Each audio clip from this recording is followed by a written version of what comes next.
Welcome to our Books Summary channel, Explore Books. Today, we will get a summary of another new book. The History of the American Revolution, Volume 1. By David Ramsey is a comprehensive account of the American Revolution, covering the period from the first settlements in North America to the Declaration of Independence in 1776. The book explores the political, economic, and social factors that led to the American Revolution, including the British government's attempts to exert greater control over the colonies and the colonists' growing sense of independence and self-determination. Ramsey describes the events leading up to the Boston Tea Party, the First Continental Congress, and the outbreak of hostilities at Lexington and Concord. The author also provides detailed accounts of the major battles and campaigns of the American Revolution, including Bunker Hill, Saratoga, and Yorktown. He examines the roles played by key figures such as George Washington, Benjamin Franklin, and Thomas Jefferson, and the impact of foreign aid from France and Spain. Overall, The History of the American Revolution, Volume 1 provides a detailed and engaging account of one of the most significant events in American history. Volume 1, The History of the American Revolution consists of 13 chapters. These are further explained in detail ahead. Chapter 1. Of History of the American Revolution, Volume 1, by David Ramsey is titled Of the Settlement of the English Colonies, and the Political Condition of Their Inhabitants. In this chapter, the author provides an overview of the early settlements in North America and the political conditions of the inhabitants of these colonies. Ramsey begins by discussing the early explorers and colonizers of North America, including the Spanish and French.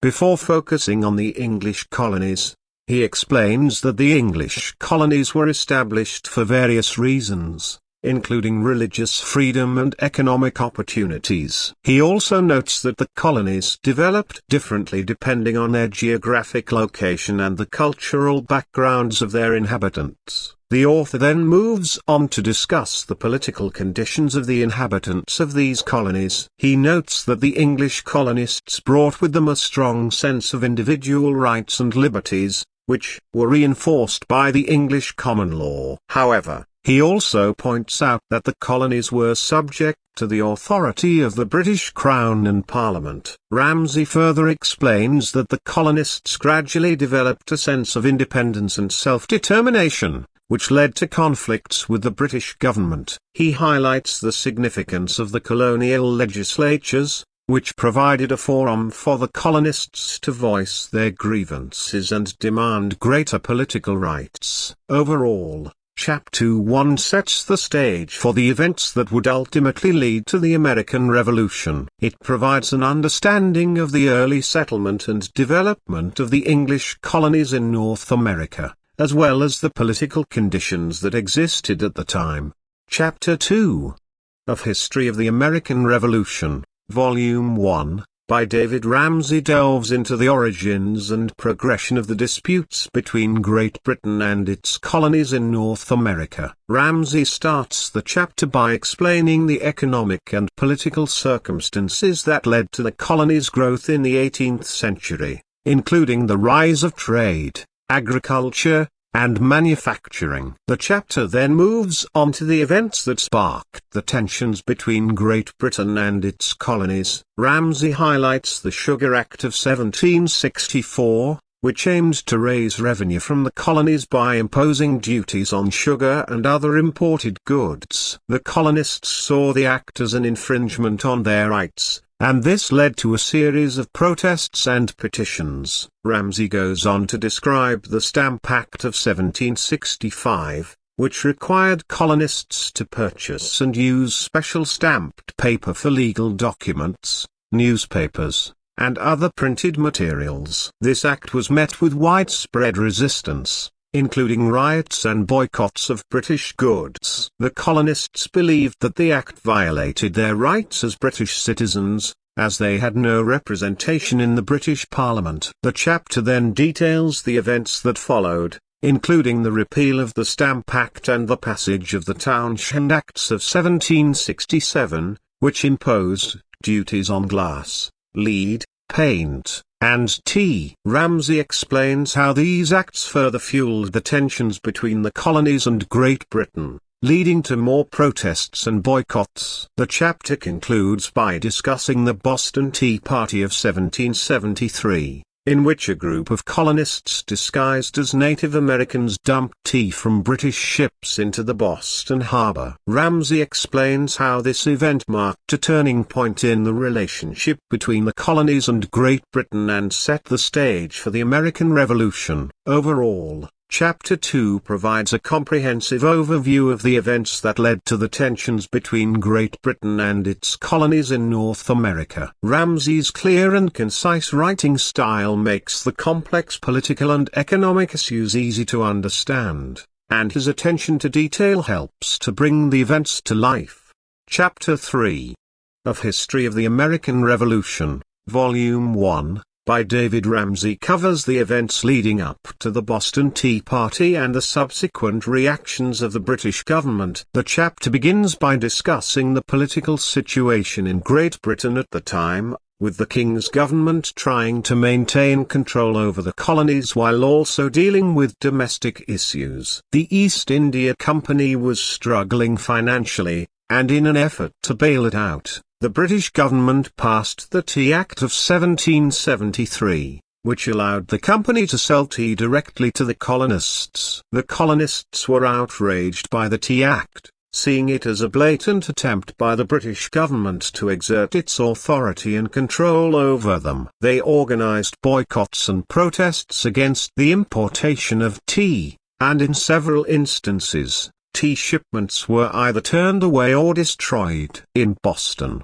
a group of colonists, disguised as Native Americans, boarded 3 British ships and threw the tea overboard in what became known as the Boston Tea Party. The British government responded with a series of harsh measures aimed at punishing the colonists and reasserting its authority. The Boston Port Act, which closed Boston's harbor until the colonists paid for the destroyed tea, was passed, as well as several other punitive measures. These actions further fueled the anger and resentment of the colonists and ultimately led to the convening of the First Continental Congress. Overall, Chapter 3 provides a detailed account of the events surrounding the Boston Tea Party and the subsequent actions taken by the British government, which were instrumental in further pushing the colonists toward revolution. Chapter 4 of History of the American Revolution, Volume 1, by David Ramsay discusses the reactions of the American colonies to the Boston Port Act and other British measures following the Boston Tea Party. The chapter begins by noting that the port of Boston was closed to all commerce in June 1774 as a result of the Boston Port Act,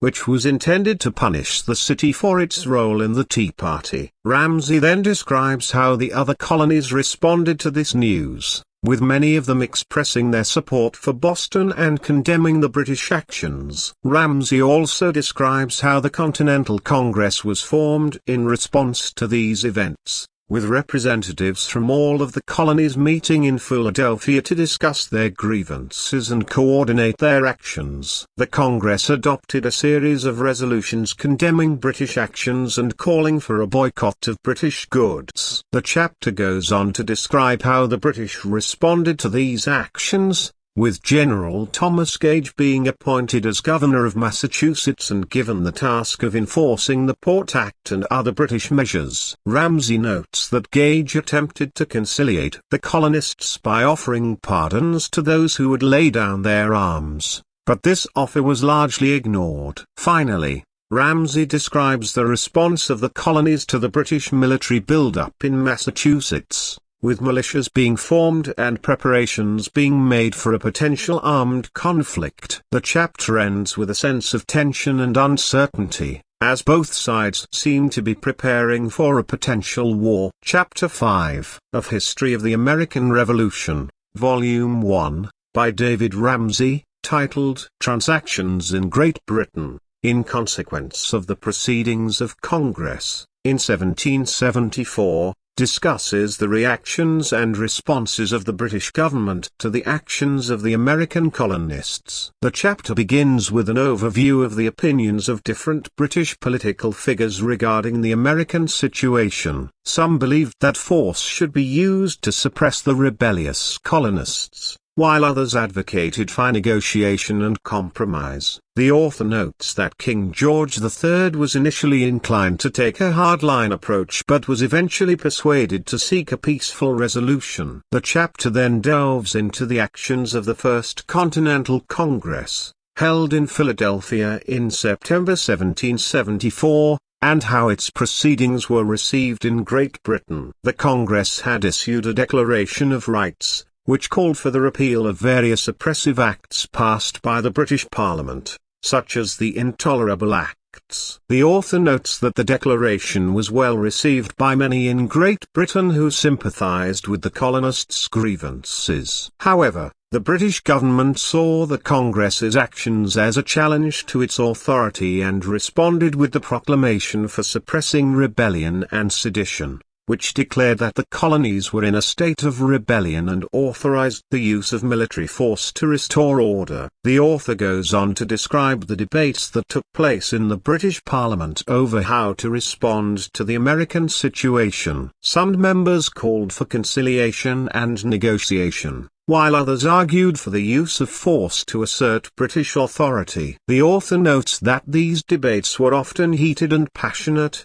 reflecting the deep divisions that existed within British society over the issue of colonialism. Overall, Chapter 5 provides an insightful look into the reactions of the British government and society to the actions of the American colonists, highlighting the complexities and tensions that ultimately led to the outbreak of the Revolutionary War.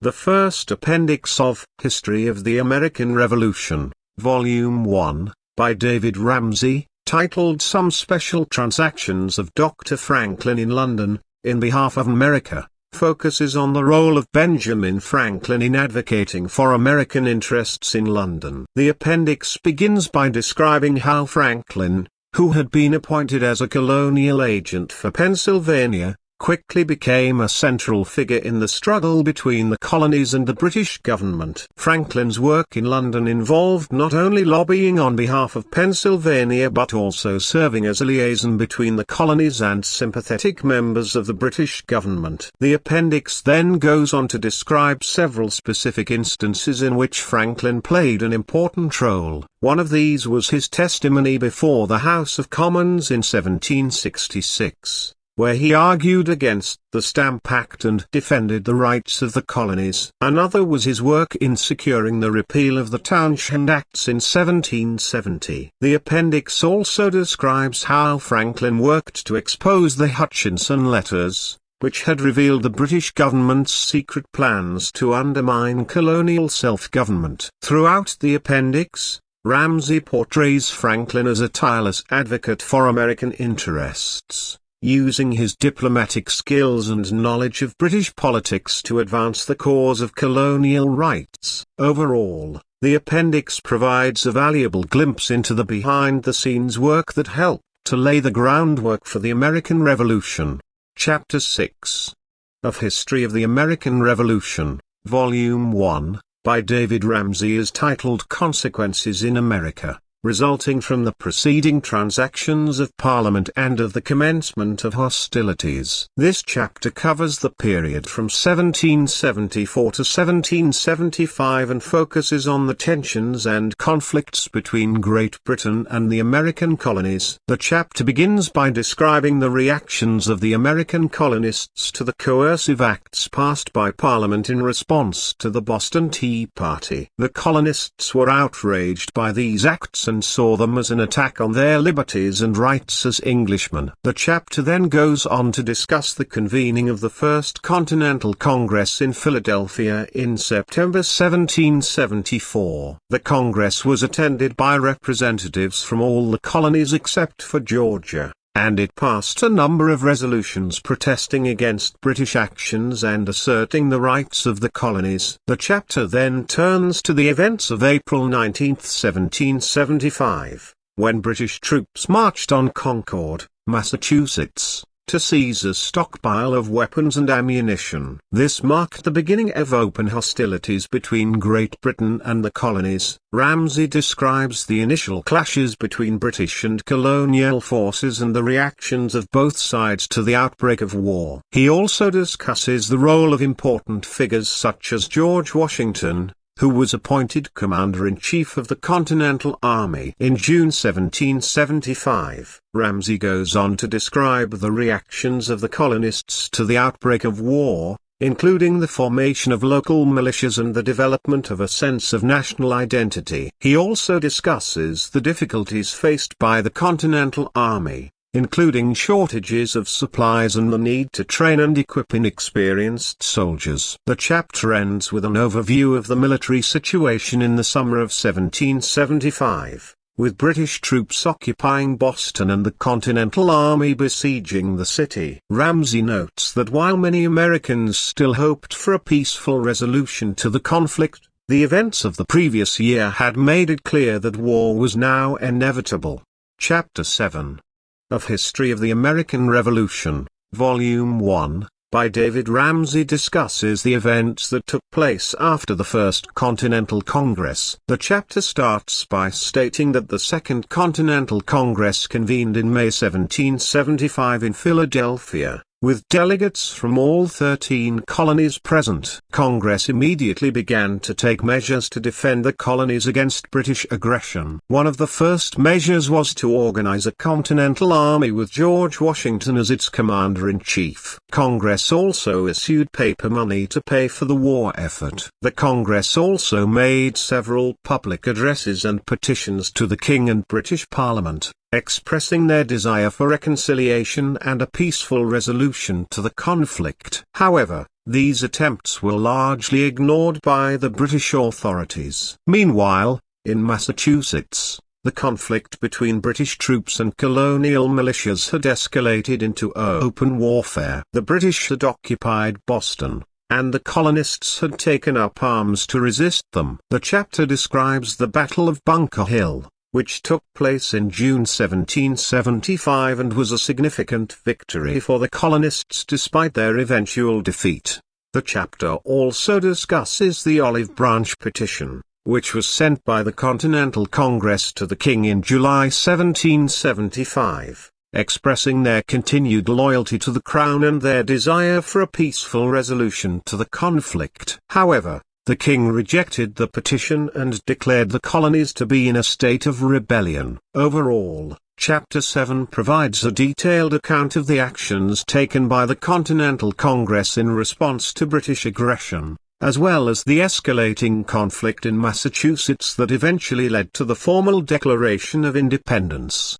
Chapter 8 of History of the American Revolution, Volume 1, by David Ramsay covers the period of May 1775 to January 1776. It begins by discussing the capture of Fort Ticonderoga by the Green Mountain Boys under the leadership of Ethan Allen and Colonel Benedict Arnold. The fort was a strategic location for the Americans because it housed a large supply of weapons and ammunition. The capture of the fort was a significant victory for the Americans and gave them a much-needed boost in morale. The chapter then shifts to the invasion of Canada by American forces. The objective of the invasion was to gain control of Canada and to convince the Canadians to join the American cause. The American forces, led by General Richard Montgomery and Benedict Arnold, were initially successful in capturing Montreal and Quebec City. However, they faced numerous challenges due to harsh weather conditions and a lack of supplies,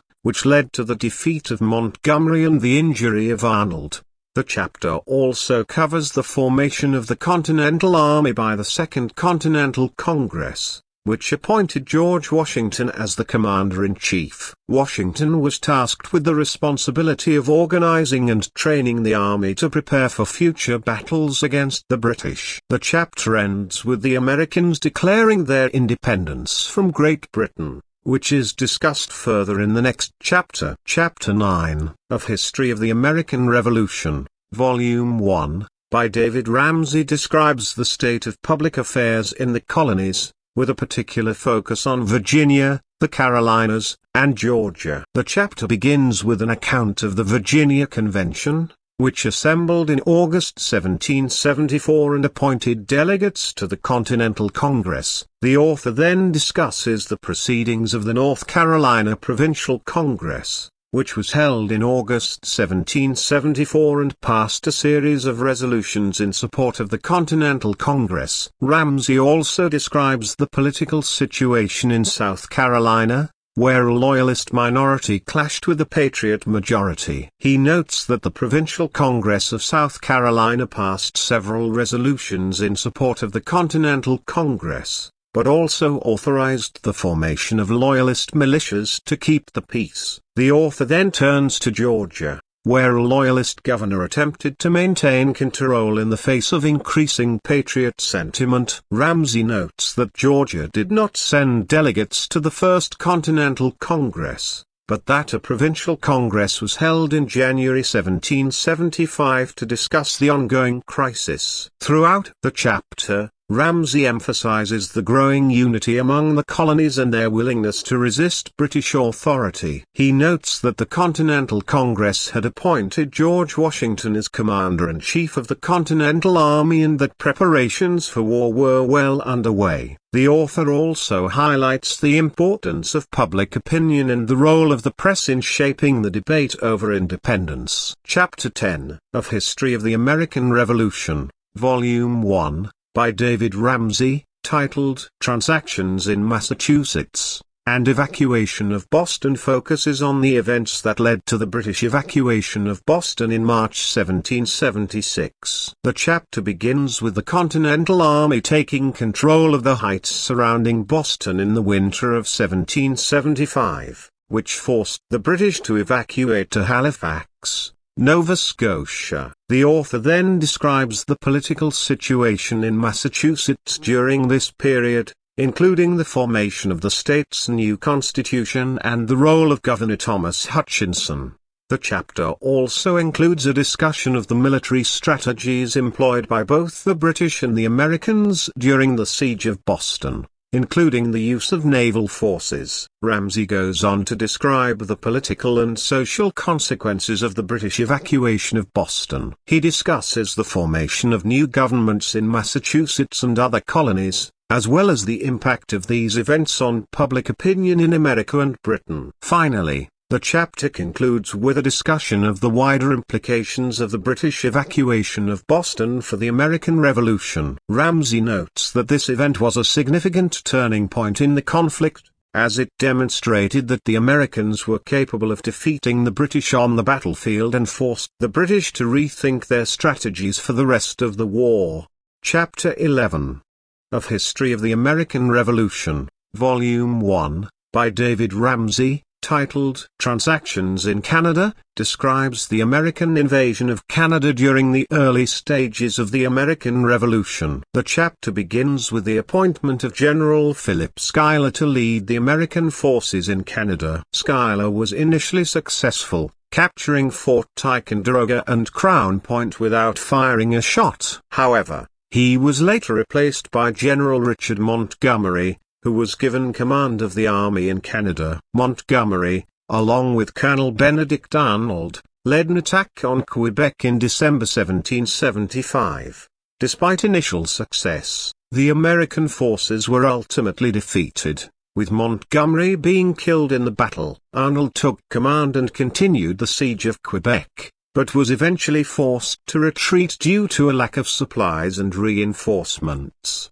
The chapter also details the British response to the American invasion of Canada. General Guy Carleton, the British commander in Canada, was able to rally his forces and launch a successful counterattack, pushing the Americans out of Canada entirely by the end of 1776. Ramsay also describes the impact of the Canadian campaign on the American Revolution as a whole. The failure to capture Canada weakened American morale and demonstrated the difficulty of waging a successful war against a powerful European empire. However, It also led to an increased sense of unity among the colonies and helped to pave the way for future successes in the war. Chapter 12 of History of the American Revolution by David Ramsay focuses on the actions of the British Parliament against the colonies and the military operations in South Carolina, New York, and New Jersey. The chapter starts with a discussion of the Act of Prohibitory,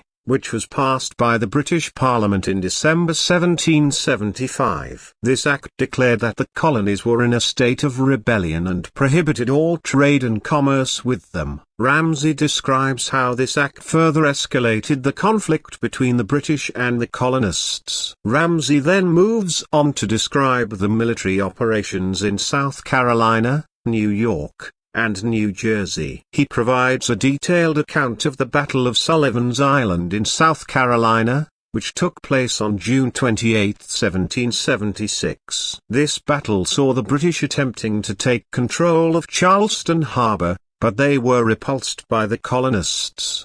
The chapter also covers the military actions in New York and New Jersey, where the British Army under the command of General William Howe had occupied New York City and was preparing to launch an attack on the colonists. Ramsay provides a detailed account of the Battle of Long Island, which took place on August 27, 1776. The battle saw the British forces decisively defeat the colonists and forced them to retreat to Manhattan. The chapter concludes with Ramsay discussing the efforts of the Continental Congress to raise an army to fight against the British. He describes how Congress authorized the enlistment of troops and appointed George Washington as the commander-in-chief of the Continental Army. Ramsay also highlights the challenges faced by Congress in financing the war effort and the difficulties in maintaining morale among the troops. Overall, Chapter 12 provides a detailed account of the military operations and the political developments during a critical period of the American Revolution. Ramsay provides valuable insights into the challenges faced by both the British and the colonists as they fought for control of the colonies.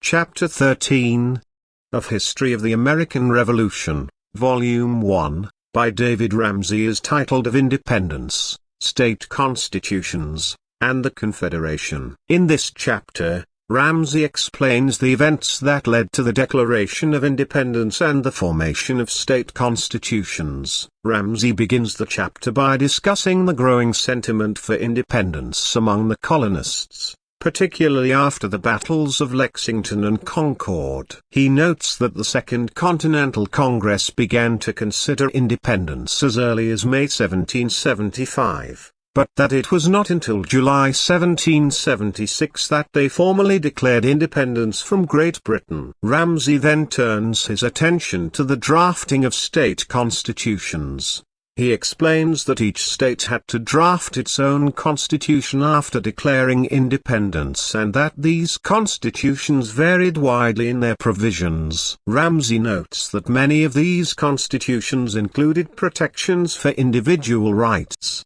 such as freedom of religion and trial by jury. Finally, Ramsay discusses the formation of the Articles of Confederation, which created a loose alliance of states for the purpose of mutual defense and trade. He notes that the articles were intentionally designed to limit the power of the central government, as the colonists had a deep distrust of centralized authority. Overall, Chapter 13 provides a detailed overview of the political and constitutional developments that occurred during the early years of the American Revolution. Ramsay's discussion of the state constitutions and the Articles of Confederation is particularly informative, as it sheds light on the complex process of creating a new system of government from scratch.